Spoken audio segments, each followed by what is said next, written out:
Днес ще ви разкажа за работата ми по анимационния филм, по книжката Рибка на българския автор Катя Антонова, който е любим на децата, включително и на моята дъщеря, както и на мен.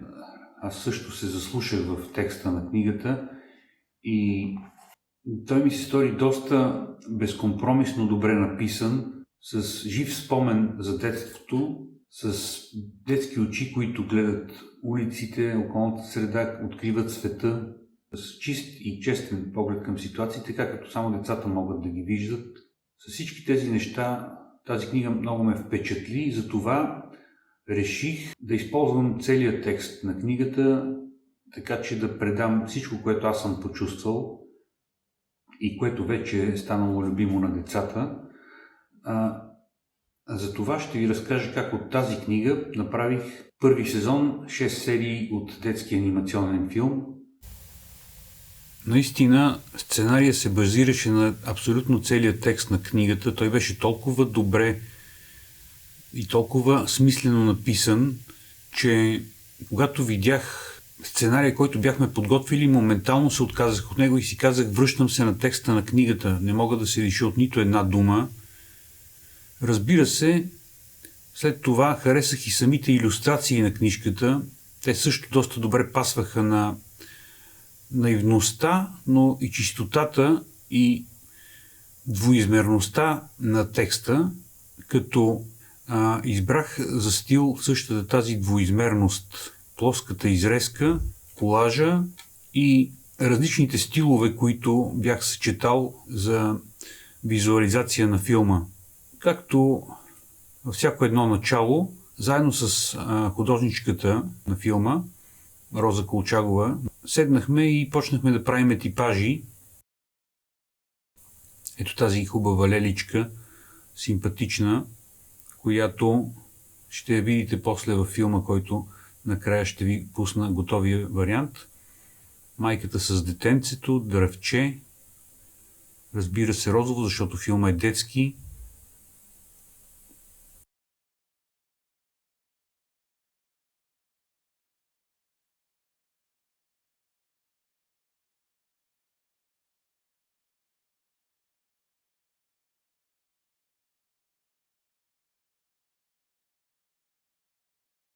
Разбира се, всичко започна с гласа, който накарах дъщеря ми да запише. После си казах, защо да не я сложи като водеща на филма. Тя също беше слушала и чела книжката Рибка. Тази книжка беше любима на дъщеря ми и тя я знаеше наизуст и много се зарадва, че в крайна сметка тя ще участва в този филм, без да съзнава всъщност изобщо какво е филм и че трябва да влезе в някаква роля. Тя просто играеше своята фантазия, поради което се получи много непосредствено и много естествено изиграна роля.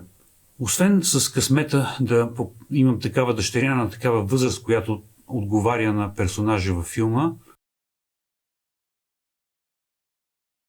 попаднах и на следващия късмет, който беше появата на изкуствения интелект и усъвършенстването му, за да мога да направя всички тези цветни декори, които са толкова богати, че за това кратко време, с което разполагах, нямаше как да направя такава богата визия. Те се съчетаха, разбира се, с естетиката на рисуваните персонажи, които Роза, моята художничка, направи. И в цялата тази комбинация между гласа на дъщеря ми, изрезките, генерираните колажи от Midjourney, изкуствен интелект, раздвижените изрезки в 3D Studio Max, After Effects и други софтуери направиха цялостната атмосфера. Постоянно се сменяше стила на филма, за да не става еднообразен, да не натежи една от всичките посоки и стилове. Отказах се от сториборд, от предварителен сценарий, правех ден за ден, час за час, каквото ми хрумне, каквото ме вдъхнови, както разтълкувам на свежа глава, а не на базата на размисли. Точно както децата играят, така аз правех и този филм. Каквото исках да направя за деня, това правех. Когато се уморявах, както героите в момента, и аз се отказвах от филма, зарязвах го за ден, два, час и следващия ден продължавах. Може би ще го усетите това нещо, че филмът е нееднороден, много стилов, но в същото време, когато потънете в него, той става много интересен, защото наистина е граден не както се гради филм от завършил режисьор и аниматор, а както се прави от дете, когато то разхвърля играчките си и играе с тях на килима в стаята си. По този естествен начин съм се опитал да правя филма, като си мисля, че съм имал късмет да го завърша успешно, да се подредат смелите ми планове и си мисля, че този стил не ме подведе. Престанах да го чувствам като работен ангажимент, а по-скоро го изживявах като наистина все едно, че влизаме с дъщеря ми и играеме детска игра. Все още в първа серия не използвах толкова изкуствен интелект за анимация, а ги раздвижвах в 3D Studio Max в програма за триизмерна анимация. Така че тук може би си личи леко по-дървеното, да го нарека, или по-скованото движение, което след това се разнообрази в последните епизоди.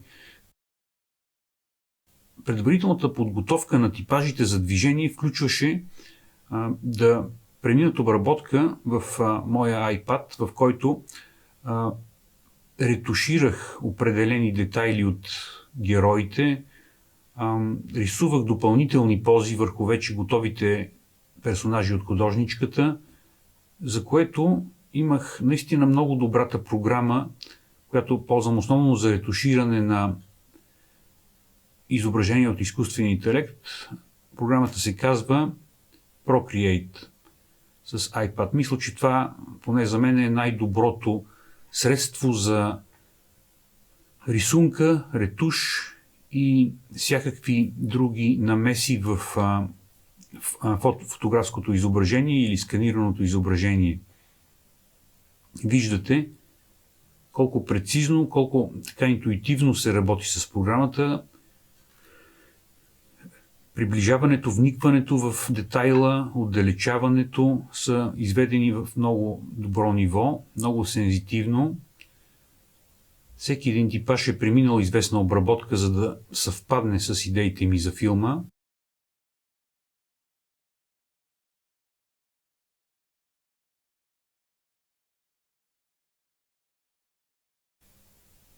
Ето го котенцето Рибка, което подготвям, за да го пусна след това в софтуер за изкуствен интелект, където след малко ще видите, чрез команди го раздвижвам, но в Procreate му правя предварителната позиция върху сканираната изрезка, дадена ми от художничката, правя мои желани пози, които ще станат добре за първоначална поза, която се задава в софтуера за изкуствен интелект. След много опити научих как чисто да рисувам, така че интелекта да разпознава добре моите желания, да ги чете, така че да не се обърква и максимално да се приближа до желания резултат.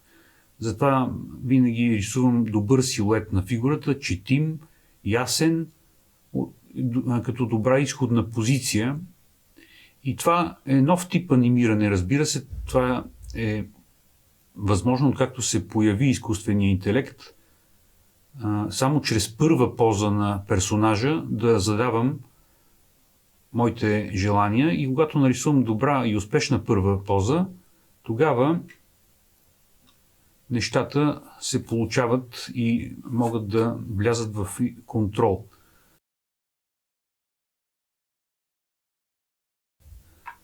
Котката Рибка я моделирам също така и в 3D Studio Max, за да имам позиции, които са още по-контролируеми. За някои случайни резултати може да се ползва изкуствен интелект, но когато искам конкретно ходене с конкретно темпо, с точни параметри, голяма част от анимацията се прави в 3D Studio Max, може би равна част на тази, с която генерирам, защото контрола тук, разбира се, е 100%.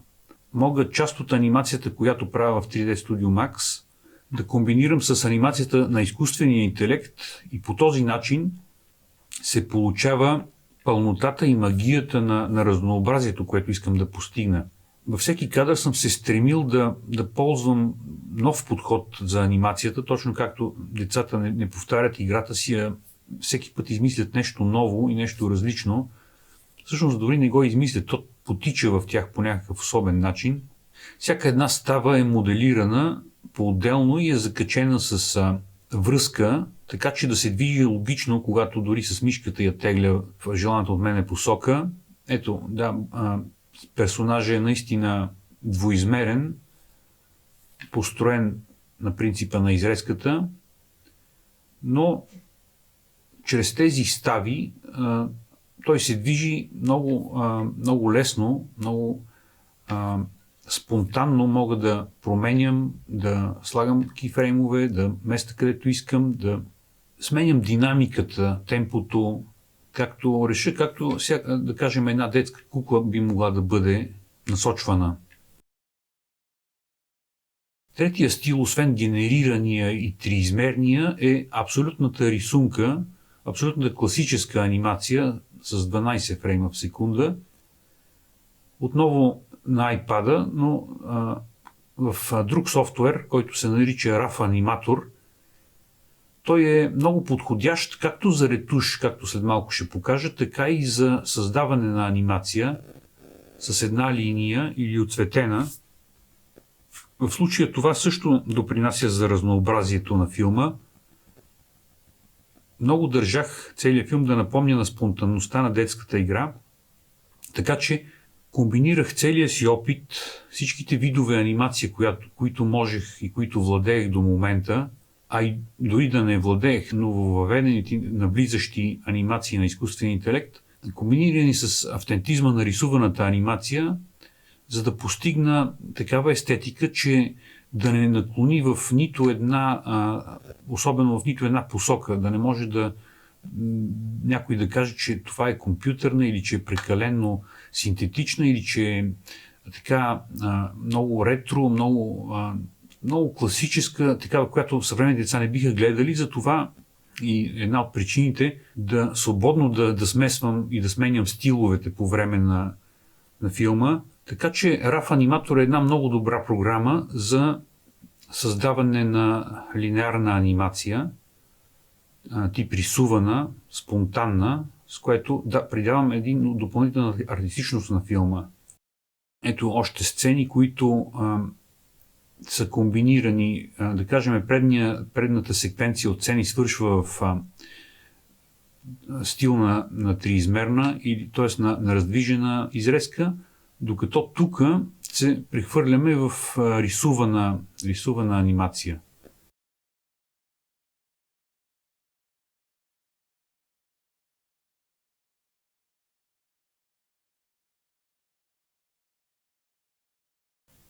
Изключително приятно и лесно се работи с iPad-а. Истинско удоволствие е лекотата, с която се създава, когато човек свикне.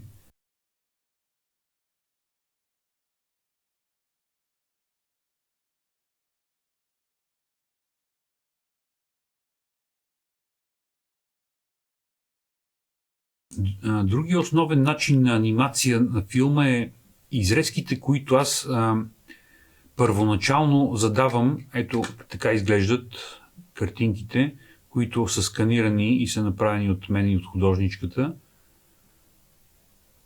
И те биват зададени с малко описание в сайтовете за раздвижване на анимация чрез изкуствен интелект, които поне за момента дават доста дефекти, но когато се ретушират, заличат се грешките в друга програма или се поправи темпото на движението, заменят се някои дефектно генерирани части, нещата стават съвсем приемливи и тази анимация би могла да бъде създадена отново и от нулата, но когато се генерира, могат да се генерират за една сцена много различни опити и те излизат в завършена, отцветена анимация, от която от различните опити могат да се съберат и монтират в едно цяло движение и те в крайна сметка да станат разнообразни и богати като движение. Това е процеса на генериране на допълнителни изображения, когато ние сложим ето това наше сканирано изображение в Midjourney сайт за създаване на изображения по описание. Създаваме безброй варианти, за да имаме избор на подходящия в случая автомобил или кухня, която да ползваме за декор. Съвсем разточително стотици декори сме генерирали, за да направим само една сцена. Този декор, който изглежда достатъчно автентично, но въпреки това ние го комбинираме с нарисувани от нас елементи, а други оставяме съвсем както ги е генерирала програмата, но това рядко се случва. Както виждате, за всеки един елемент сме правили безкрайно много опити, безкрайно много генерирани изображения, за да се получи необходимия семпъл и стилизиран резултат. Но това е плюса на тези сайтове, че те без умора, за разлика от живия творец, могат и без собствен каприз да изпълняват постоянно стотици желания, така че в крайна сметка ние да намерим точната си идея. Ето тези прекрасни гълъби, които толкова добре се получиха генерирани и раздвижени, бих загубил наистина много време и енергия, за да стигна така до тези едни вторични елементи, които някъде се показват в декора. Разбира се, направих и много варианти на автомобила Тесла, за да илюстрирам иронично една от сцените във филма. Но и това може да си позволи човек да залитне рязко в някаква посока, която му е хрумнала на момента, защото всъщност не се налага да хаби особен творчески ресурс за създаване и визуализация на своята идея. Сега се прехвърляме към сайта за анимация, който също изисква едно предварително съвсем кратко описание и създава не много точно и не много контролирано, но с една моя намеса в After Effects или в Procreate или в друга програма за рисуване или анимация, всъщност мога да финализирам нещата до желания от мен резултат. В крайна сметка това е за предпочитане, защото по този лесен начин аз мога моментално да ползвам и да направя много варианти на моите идеи. Всъщност творейки да бъда дори и зрител, защото аз не съм толкова ревнив, понеже не съм вложил кой знае какво усилие в създаването и мога да отхвърля много бързо, много прецизни резултати, само и само да стигна чисто до киноразказа, да се развие така както искам. Мога да жертвам дори много сложни изображения, които иначе не бих жертвал, когато съм ги създавал с огромно търпение, труд и дни всъщност работа. Всъщност принципа на творене е съвсем друг и това е интересното. Съвсем нов е. Представете си, че имате огромна банка с материал, от който наистина можете неизчерпаемо количество да взимате, да тествате и да пробвате и да изхвърляте, разбира се, безкомпромисно. След което показваме After Effects как изрязваме, композираме сцените, раздвижваме отчасти някои неща, които не са раздвижени в 3D или в RAW аниматор програми. Тук допълнително в After Effects раздвижваме нещата, правиме цялата сцена, движението на камерата, на кадрите в пространството, определяме темпото. Това също е много важно, стилизираме темпото, защото изрезковата анимация всъщност по традиция и във времето е с по-малко кадри в секунда и има един много характерен насечен начин, който аз тук изкуствено стилизирам, за да докарам този автентизъм на познатата ни изрезкова анимация, която се е развивала през годините. Така че всички тези програми, които ползвам за изкуствен интелект, за рисувана анимация, за монтаж, те работят заедно и цялостно за този резултат и без нито един от тези елементи, тези софтуери нямаше да се случат по никакъв начин нещата и да добият тази естетика, която всъщност толкова търся и желая. Хем наивна, хем всъщност доста сложна в изработката си, но на повърхността остава една особена лекота, която може би вие сами ще видите. Понякога се получават доста добри резултати, съвсем малка намеса. Изкуствен интелект прави, ето тук, например, очичките не бяха добре изработени, но естетиката понякога е почти близка до съвършенството. А там, където съвършенството липсва, съвсем спокойно мога да си даунлоудна сцената, да я зареда в програма за ретуш и да оправя необходимия елемент.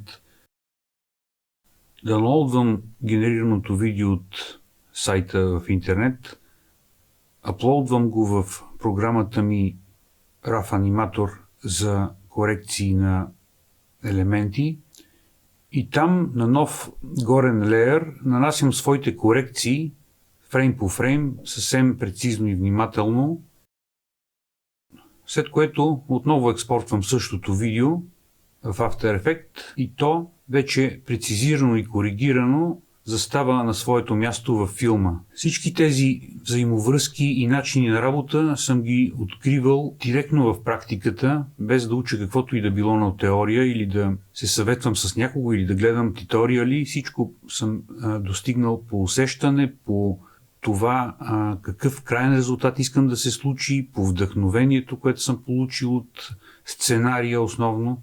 Тук е място да кажа, че аз не мога да рисувам каквото и да било без предварителна история, без да знам какво разказвам, което е интересно, защото предполагам много художници могат и да не се влияят от историята, но при мен тя трябва да присъства, за да мога изобщо да започна да рисувам каквото и да било. Така че вдъхновен от историята и търсещ крайната визуализация на тази история, аз успявам да я разкажа по начин, който дори сам харесвам. Ето виждате как прецизно и бързо могат да се коригират всъщност не до там съвършените генерирани елементи, защото няма как изкуствен интелект да спазва точно твоя типаж. Той ползва други пътища за достигане на конструкцията на изображението, но с съвсем кратка и деликатна намеса, както виждате, нещата стават съвсем приемливи, така че аз творецът да достави на аз зрителят необходимата информация, за да двете персони да получат своето удовлетворение. Понякога се случва, че вече генерираната анимация променя нещо в сценария, за да мога да запазя някоя наистина много добре получила се сцена. Аз променям нещата или ги измислям по нов начин, за да дам път на тази случайност, която се е появила в момента и е поискала мястото си във филма, което също е много особен начин на творене. Но това в моя случай е съвсем постижимо, защото аз не случайно съм избрал ролята едновременно на художник, режисьор, аниматор и сценарист, защото само при този тип цялостно творене е възможно да преосмисляш на всеки един етап филма и това далеч не е трудно и невъзможно, а напротив. Точно това гарантира една живост и една постоянна игра. Няма стандартен начин за постигане на този разнообразен резултат или може би има, но той би отнел толкова време и усилие, за да се наподоби същински, истински живот, че винаги по-лесният начин е чрез играене, чрез лекотата на играенето и чрез лекотата на творенето, защото за мен творенето е нещо като ехо от играенето и аз ги свързвам в едно начало. Нещата се получават с лекота и тази лекота въздейства на хората. Една от ролите ми също така е и на човекът, който стои зад постпродукцията на филма или зад финализирането му, озвучаването с звукови ефекти и звуковата режисура. Така че аз ползвам библиотеки от сайтове, за които съм абониран и които разполагат с много добре обработени професионални звукови елементи и части, които аз много добре мога да комбинирам като парчета от пъзъл, да преподреждам, да ползвам дори готови анимирани темплейти или елементи, които мога да променя по мой вкус, да сложа като елемент от бекграунда или като текстура някъде в кадъра, като отново моята енергия не отива в първоначалното изграждане на този елемент, а в правилното му поставяне в темпото и естетиката на филма. Може би сега е време да ви пусна и последния епизод на първия сезон от 6 серии, т.е. 6-ти епизод на филма, за да можете и вие да сглобите цялостна представа от изговореното от мен до тук, да си направите собствените изводи и да помислите върху цялостната картина на подхода, който ви предложих днес.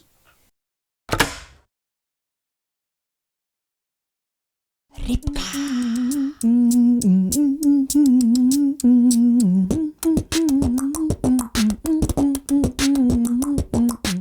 Голямото семейство на Рибка. И така, в предния епизод оставихме Рибка да ухажва любимата си по-човешки. О, преча ви да минете ли? Извинете, котката понече да се премести, за да направи път на Рибка да мине. Тогава Рибка се опита да я спъне, но вместо това се спъна сам. Чувстваше се като желиран бомбон. Как сте? Попита го загрижено красивата котка. Ама че глупав въпрос. Опита да й се подиграе Рибка според инструкциите за човешко ухажване, но го каза с такава нежност, че сивата котка въобще не го разбра. Моля, попита тя. Кокошки не коля, издекламира Рибка, все така глуповато усмихна. О, май сте си ударили главата, възкликна притеснено котката. Елате да полежите на моята постелка. Но Рибка мълчеше. Чувате ли ме? Елате да си полегнете, настоя котката. Но Рибка продължаваше да мълчи и даже взе да си свирука. Все едно се разхождаше сам в парка.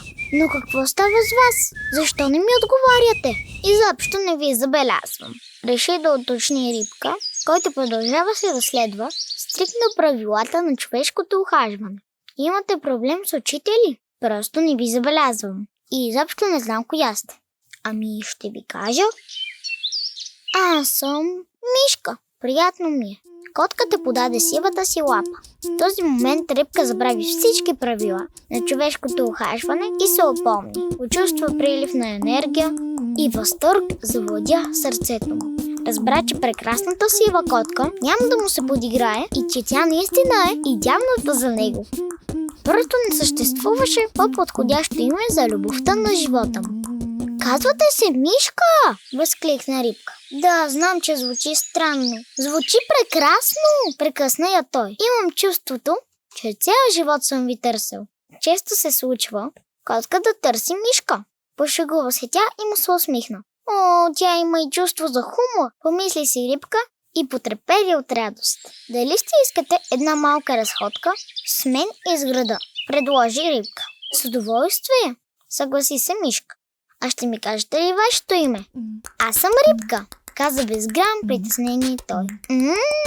Обичам рибки, засмя се Мишка и двамата тръгнаха на малка разходка, която се превърна в голяма разходка, която пък се превърна в нещо красиво и споделено, което на човешки се нарича семейство.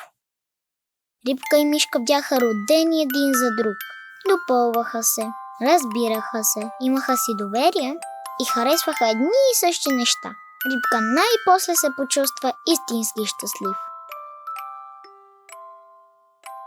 Дойде моментът, когато Рибка реши да напусне двора на госпожа Дойчева и да се завърне у дома. Не мога да повярвам, че ме напускаш, тръскаше се Рафаел. Да ти си ми най-добрият приятел. Единственият ми приятел. Единственият приятел, който някога съм имал. Нямаш право да ме напускаш. Стегни се, Рафаело. Ще ставаш баща, а хленчиш като бебе. Да, Клара беше бременна. И Рафаело скоро щеше да стане баща. Но това по никакъв начин не променяше нрава му и когато тъжеше за своя приятел, Рафаел си беше упорит и писклив.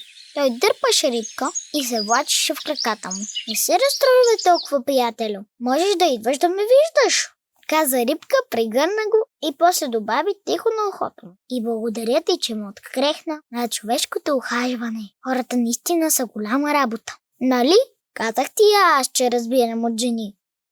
Дълго се сбогуваха Рафаело и Рибка, почти толкова дълго, колкото се посрещаха Рибка и Антон, който се побърка от радост, когато видя отново своя скъп приятел. Родителите на Антон също се радваха, че Рибка си отново вкъщи и че е довел своята красива приятелка. И така петимата съживяха заедно.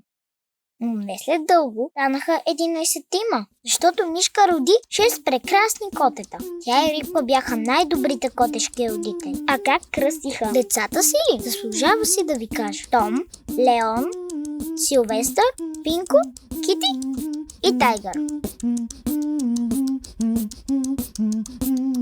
Край.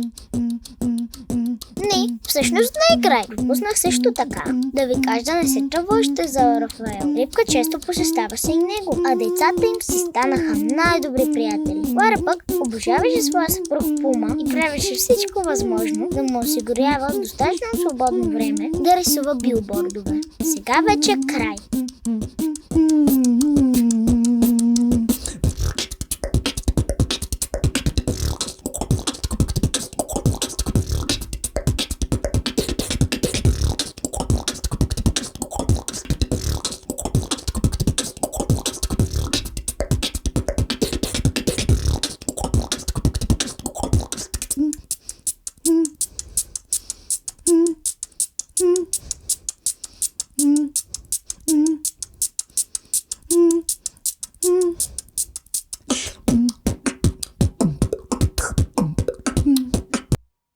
Това беше днешния ни мастер-клас. Благодаря ви, че бяхме заедно.